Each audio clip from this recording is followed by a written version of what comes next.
these are solutions that so that life will be a little easier, so that life will be more convenient, going to work. Ito naman ho mga projects natin related to public transportation. Yan, halimbawa, pagbibigay ng pagpapaunlad ng ating train systems, mga rails, the EDSA busway, pagpapa-improve ng operations, ng service. Is this a signal of our broader national transport policy na gusto ho natin maging commuter-centric na tayo at hindi na car-centric masyado? Wala na, I think yung tawag mo car-centric. We've taken it as far as we can. And we've seen examples around the world. Yung mga lugar na talagang sumobra ng traffic dahil lahat ng tao, walang public transport, walang bus, walang tren, walang subway.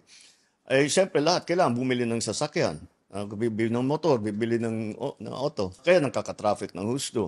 So that's why we are continuing to make it more efficient. We are continuing to add assets as we do. Not just additional lines, which was, of course we are doing, pero pati na yung rehabilitate nung tinatawag na Dalian cars na hindi nagamit ng gaano katagal mula nung nabili. 10 years old already. Hindi pa nagamit. Ngayon pa lamang nagagamit, inayos-ayos, pwede naman palang i-modify para magamit dito sa Pilipinas. So that will be added capacity.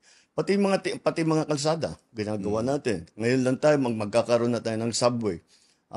Ngayon pa lang, this is the first time that we have a subway here in the Philippines.